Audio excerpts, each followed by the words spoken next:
What Do You Do podcast with Matt and Al. Hey, everybody, and welcome to the show. And guess who's back?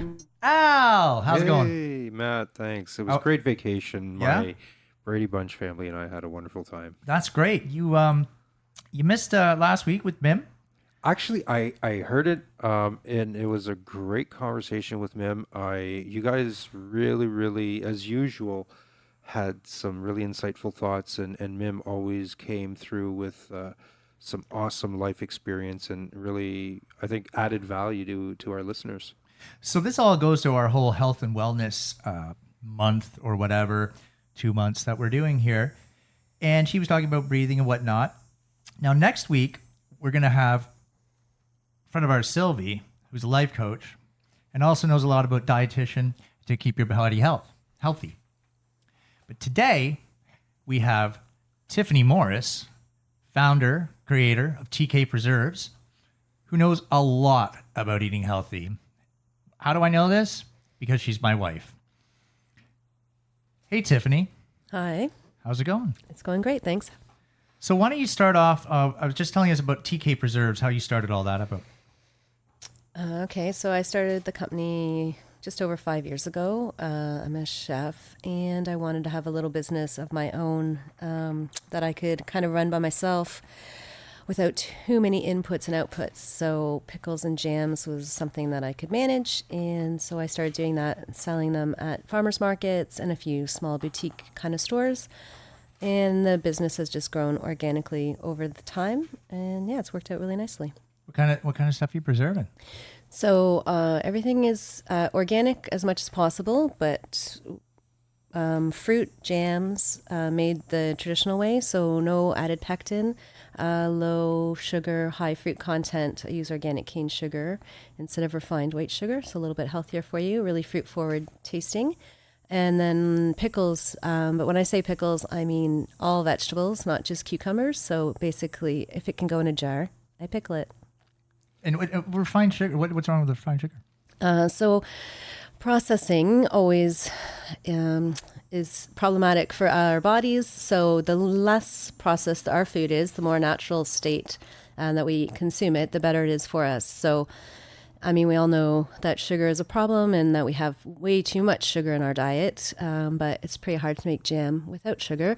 So the option for me was to use organic cane sugar. So less processed, it's not white, it's not bleached. So at least that's one extra step that is removed. So again, it's sugar, but at least it's a little bit of a better form of sugar. So where do you find your product? Like you just go pick it in the garden? Or? Like the product I use for... To pickle. Yes. I mean, I grow some of the stuff. I buy all from local farmers. Again, trying to stick with organic whenever possible. And yeah, just everything is local. So I use just what's available in the season. And then once the season's over, we have to wait till next year. And we find this stuff in the stores? I have a few stores. So I sell out of Peconi Fine Food in Dundas, which is a fantastic independent grocery store. One of the few independent grocery stores still left going.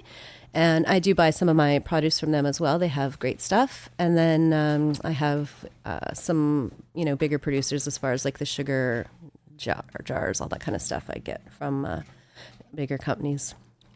Interesting.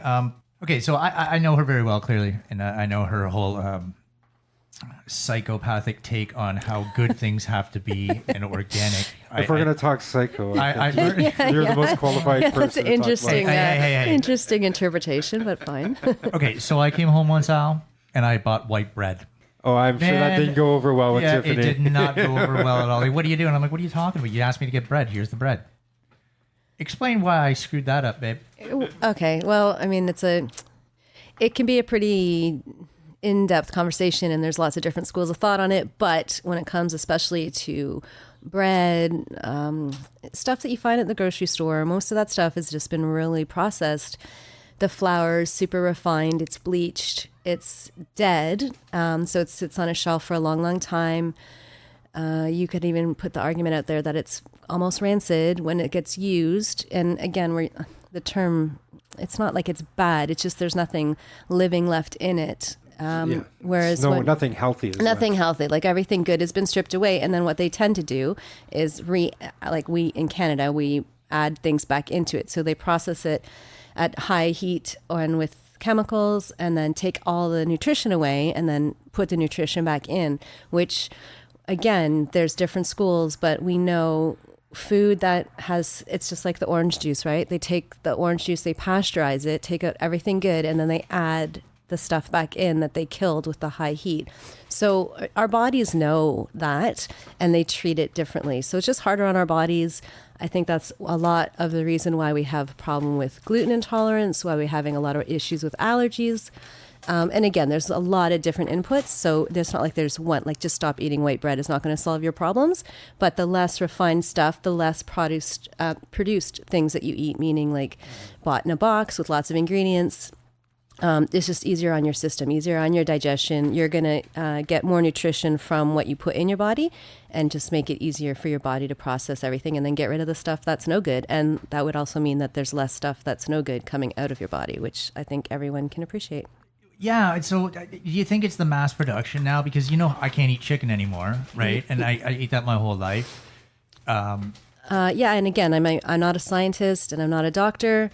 But for sure, the scale of some of these production houses is just like, it's so crazy, like almost obscene. And it's just, when you do things on a scale that large, it just, the process of machination is such that you can't, everything has to be like sanitized, and and not to say we don't want to have sanitized, we need hygiene and we need all those things. Of course, it's really important, but when you're mass producing something, it's a very different product than when you're doing it a small batch. So even like my jam, for example, my jam does not taste like the jam that you buy in the grocery store. My pickles don't taste like the pickles that you get in the grocery store, and they don't look like them because I cut everything by hand. I'm doing everything. I'm making all the brines specific to each batch. Everything is made small. So just like on the same vein as like wineries or craft breweries, the terroir, like where the food was grown, it impacts the product, impacts the taste of the product. This year we had a late growing season. The strawberries are super fantastic, but they're really small, but they taste delicious. So that the jams that were made from this year's strawberries might not taste exactly like the jams that were made from last year's strawberries because of what I just outlined. However, if you're talking to Edie Smith or Smucker's or one of those big companies, they want the jam to taste exactly the same every single time. So there's lots more inputs going in and chemical analysis happening to make sure that every jar of jam you get tastes exactly like the last one, and the consistency is exactly the same. And that's not what I'm doing at all. Yeah, I think that's the big problem with the way we've created our supply chain for food nowadays is, to that point, everything is structured, it's consistent, you have the same expectation as like... Yeah, but how else do you feed people on a mass scale? Well, I mean, that's a kind of a different argument, and there's a lot, again, that we could kind of dive down into rabbit holes about that. But for sure, yeah, and we're not talking, like, I'm not going to feed mass amounts of people with the stuff that I produce. It's small. It's a small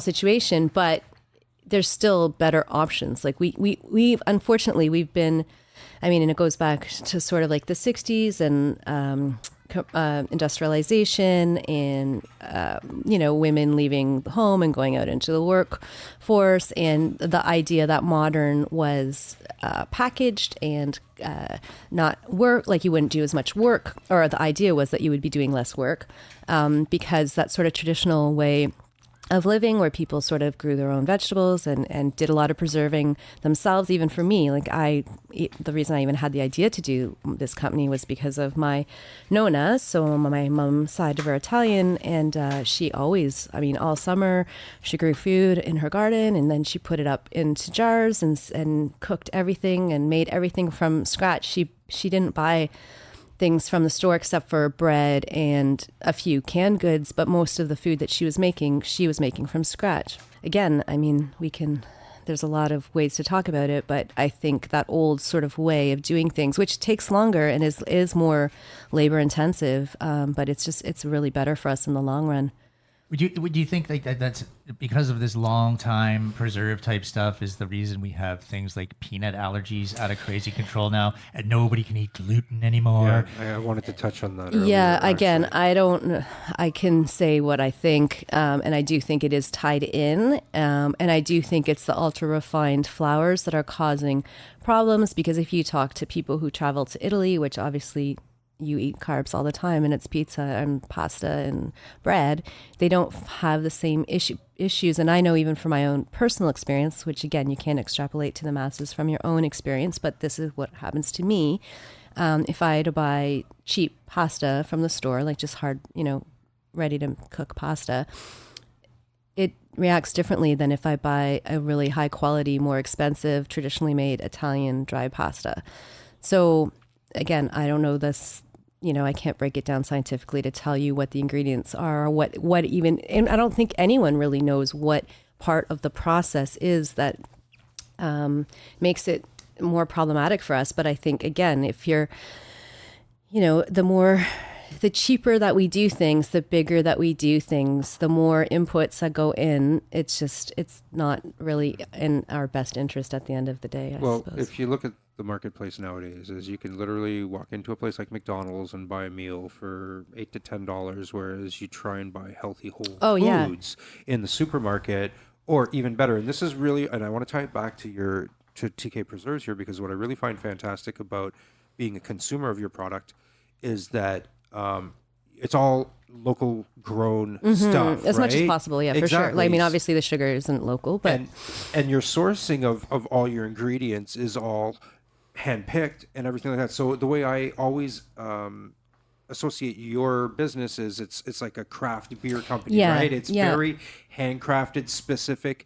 One batch one year will not taste the same as the one next year, and that's what makes your products very unique. Right.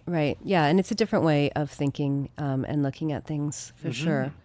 And I mean, to back it up to the whole McDonald's thing, it's like, it's funny because I think in other like avenues of our lives, we value things that have value. So like, you have a nice car, you spend a lot of money on your car, or you spend a lot of money on your vacation, or maybe you spend a lot of money on your clothes or your shoes, and all those things are prestige. But when it comes to food, it's like you want the cheapest thing and you want it bundled, and it's convenient, fast. And again, right? If you're getting a tomato that was grown in, let's say, Mexico or California, those tomatoes aren't grown for flavor. They're grown to be shelf stable and to survive, to ripen after they've, or maybe not even ripen, to look like they're ripe when they're picked, to sit on a truck, to be gassed, to keep freshness, to be less likely to bruise, to be, to have a look. The look is more important than the taste. And I find that really crazy that we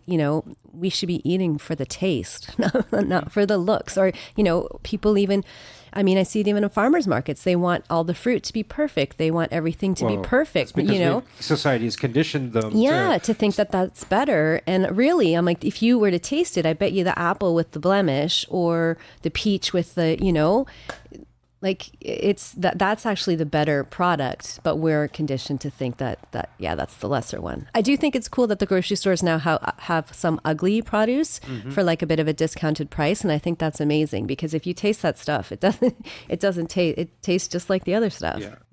So yeah, I mean, for sure, presentation is important. I mean, you don't need to buy rotten things or things with bugs in them, but at the same time, this whole idea that like everything has to be pristine and like. I always think when people are like, oh, there was a bug in my lettuce, or I'm like, well, that's actually a good thing, because it means that there wasn't so much pesticide on it, because hi everyone, pesticide is poison for us too, that the bug was able to live. And if the bug wants to eat it, you probably want to eat it too, which, it can make people squeamish, I suppose. But I mean, really, I think it's come back around. Like, for sure, the trend is, lots of younger people are not lots. There are people that are getting back into small scale farming.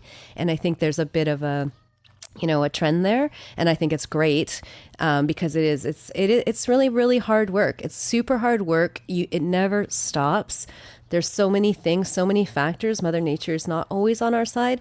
So yeah, it's a lot, and it's really, it's really difficult. So I salute all those people that are trying to make a go of it, and I always want to support them. And I think it's really important. And if you take, I'm sorry, because there's lots of people too that say organic isn't more nutritious than conventional, but I would disagree with that, because if it's our system it's as a whole, it's a system. So if I'm putting pesticides and fertilizers into the ground, which is poisonous, which goes into the water, which, hurts the birds and the bees and all the animals that do the pollinating for us, all the creatures out there that help the system go along, all the microorganisms that are in the ground, then of course that food is more nutritional, even if it's not more nutritional, like if you just do an analysis on the, we'll say apple, for example, on the apple itself, but on the system that is growing the apple, it is a better system, and then that is better for us in the long run. It's funny, we last night, and just going to this whole, growing stuff, we were watching this whistleblower in the States, right? He's a scientist for climate change. And he said, with the amount of carbon in the atmosphere now, it's actually denutritionizing. Yeah, which is also pretty crazy. And so, Trump held this all over, but supposedly, like the rice, soya rice, they've shown it does have an impact on the nutrition of food. So again, it goes back to what I was explaining, which I always find interesting when people make that argument about organic versus conventional. We know that if the proper inputs, when the inputs change, when the temperature rises, we can even see it with what's going on locally here. Our growing seasons changed. Our summers have changed. It does have an impact. And again, if you're growing something, and when you're doing a monoculture kind of grow, it's going to, one little thing changing can ruin your entire crop. So, what he was saying was a little more maybe on a smaller scale, but we know it happens in the oceans too. We know that the fish are, like a fish that we eat now, don't have as much nutrition as they used to. We know it for farm animals, depending on what they're fed, how they're raised, it has an impact on the nutritional value for us. So, we really have to start considering things more on a system basis, instead of isolating one element of something and saying, okay, well, I want my tomato to be juicy. Well, if you're going to make a juicy tomato, then what's going to happen? Like, there's other things, just like any kind of genetics. When you take one thing or add one thing or subtract one thing, it's not like you just isolate one thing and that's it. It has a ripple effect, and we don't really know all those ripples. We're still trying to figure it out. So when we talk about the bigger picture, like the whole industrial agro-farming industry and the impact on the environment, I think it ties back into the impact on our health. Cancers did not exist as much when we were in a more micro-farming, healthier, organic type environment. Now that we've industrialized our food supply, we've removed the nutrients out of it. The GMO products are GMOs. There's all kinds of GMO. So it's genetically modified organisms. Yeah. So that, again, that's it's sort of contentious, because people, like test tube. No, it's more like it's introducing tomatoes a gene. are specifically engineered introducing to something look a specific from way. outside. Yeah, like they would take a gene from something that's maybe not a plant, like maybe it's from a fish or from something else, and insert it in to get some sort of trait that they're looking for. Yeah. But we don't really know, and this is, again, like, where you have the two kind of schools, like people, because obviously we do have a food. We've been doing it naturally as farmers, but that's for also years, very right? different. No, but that's the thing. I'm like, I don't like that argument, because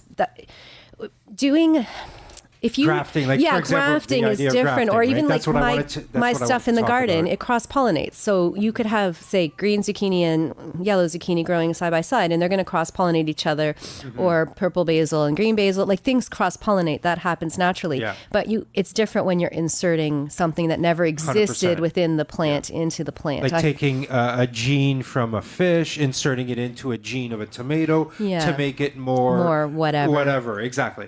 Which is not right. Because now you're engineering life, right? And the other thing is too, like, and I can't think of the woman's name, but she's an Indian woman, and she's done a lot about biodiversity and food security. And when they introduced the yellow rice, which is a GMO rice crop, to help with the whole food crisis that's going on in other countries, not so much here, but other countries where they don't have enough food for their people. And it did introduce all these problems that no one sort of anticipated.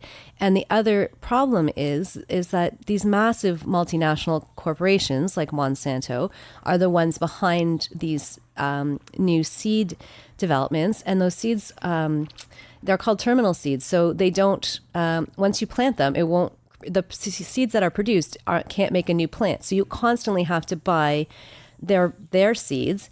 And then when those seeds cross-pollinate with other seeds that are existing already, like say I have organic corn growing and then my neighbor has Monsanto corn growing, now Monsanto is going to show up in my corn Because they and cross-pollinate. and then they have the right to seize your crop. Like there's all like it gets super crazy. They have the and right like to seize your crop? yeah, and very because nefarious. they're And also, IP. you will lose your organic certification because your stuff now is no longer organic. So, like, that's what I mean. Like, it's very tangled, and it gets really hard to even have a discussion about it because there's so many different parts of the argument that you have to, or you may not have even thought of. Like, it just gets really, really crazy. And of course, we want to make sure that people have enough food to eat and farmers can make a living and grow crops and earn money and all of those things that are very, very important. But it gets like really complicated really Well, you quickly. can draw very, very parallel arguments. Like you can say with the pharmaceutical industry that Yeah. they're not creating healthier people, but they're creating customers, right? Yeah, totally. So the same thing with the Yeah. Monsanto argument is that they're making farmers dependent on their products Absolutely. to create a repeat customer. Same idea why automobiles don't last 10, 15 Yeah. years anymore, because it's better to have a car that will Right. break down in 5 years and you have to buy another Yeah. one. Like everything that we've created, Yeah. we've created a disposable society. Well, and I mean, we can take that one step further too, right? It's bananas, no pun intended, that you go to the store and buy something organic and then it's wrapped in plastic. And then where's that plastic going, right? We know we can't even recycle it anymore. And even when we were recycling it, I don't even think we were. But so, like irony it gets of you paper just kind of straws served in a big plastic cup. yeah. You kind of want to throw your hands up and just like bury your head in the ground.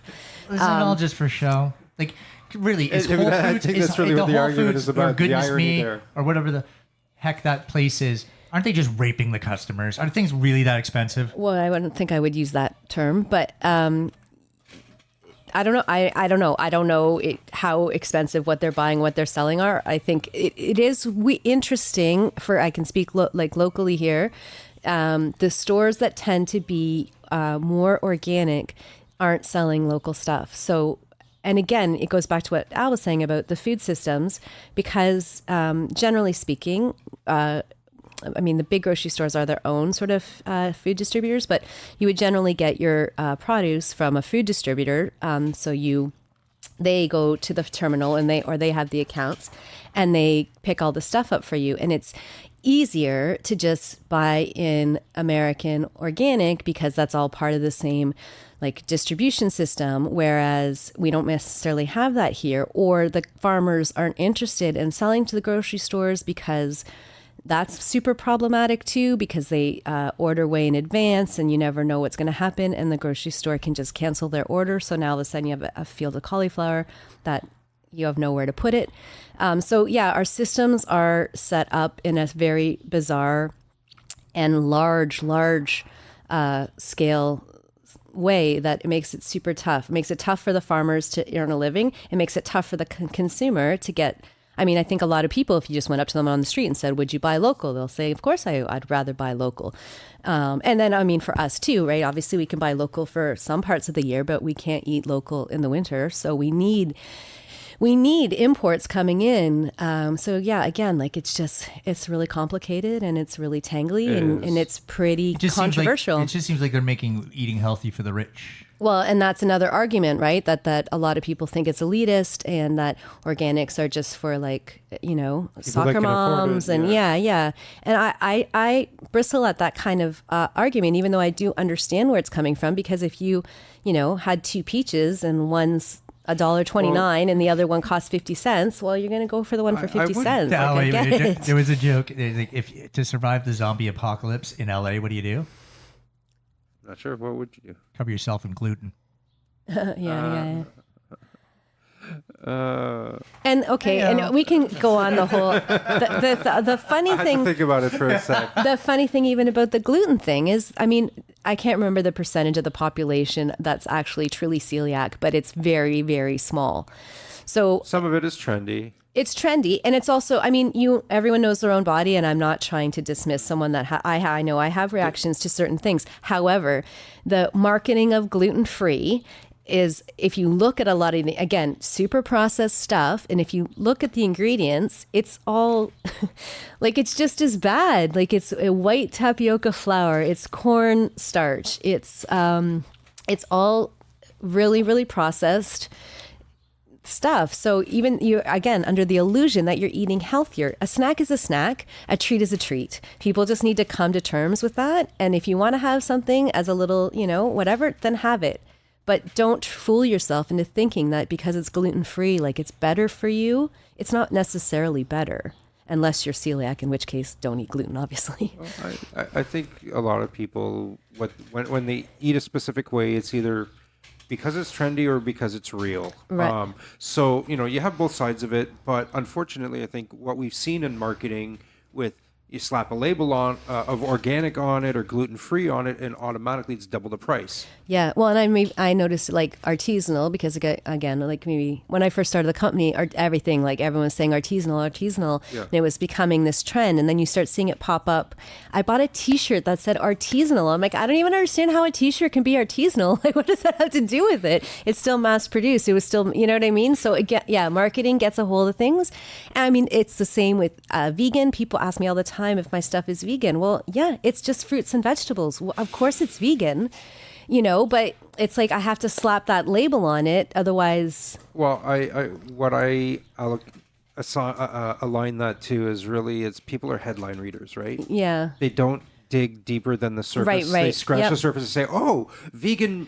I think it means this, but hey, I'm all for that." And but you didn't even read the article about Right. what they were Yeah. talking about, what Yeah. vegan was, or this or that. So what I find is the majority of the population are basically headline readers. So they jump on the bandwagon of whatever's popular at the time. Mm-hmm. So, but thankfully, and it's kind of circling back things to the conversation about the whole shop local, is that is real, though. That isn't a bandwagon, because there is a true effect in our communities. There is, and here's crazy thing, because again, I'm totally for that, and I believe in it, and I try to do that every day in my life, not just in my business, but for my everyday living.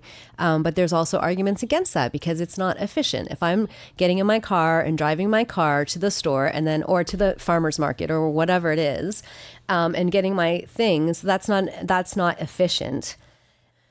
I guess really, if we were to kind of round up today's conversation, is really focus on the fact that watch what you eat, be mindful of, where the food is coming from, and just try and understand, how that impacts your body. Yeah. Really. Yep. Yeah, she made a good point where, people don't really think about what they put in their body, but they will think about the gasoline what they comes put in their their Well, car. oh my gosh, that one makes me laugh so much. So yeah, you don't want to pay a couple extra cents a gas, or you'll drive extra to save a few cents on gas. Like, it's just, again, we create these weird like idiosyncrasies within our own lives that are nonsense. But So once again, there, Tiffany Morris, if that is your real name, I'll never tell. I don't know. TK Preserves. Where can we find you via, social media? Okay, well, you can find me at tkpreserves@gmail.com, and I'm on Instagram, TK Preserves, and I'm also on Facebook, TK Preserves. And we can find your Easy. products at Piconi's. At Piconi's in Dundas, and then I will be at some Christmas markets, and I'll post everything on social media. I did take this summer off of my summer farmers markets. I just needed a break, so yeah, everything will be back in full swing for Christmas. Can't wait. Looking forward to some Christmas preserves, actually. Thank Well, you. great, Tiffany. It was great having you here, even though you live here. Oh, I'm not leaving. I'm not leaving. Yeah, you got to go to work. Speaking of food, Yeah. thanks, guys. The views and opinions expressed on the podcast do not necessarily reflect those of the Jam Production Company, its affiliates, and/or its partners.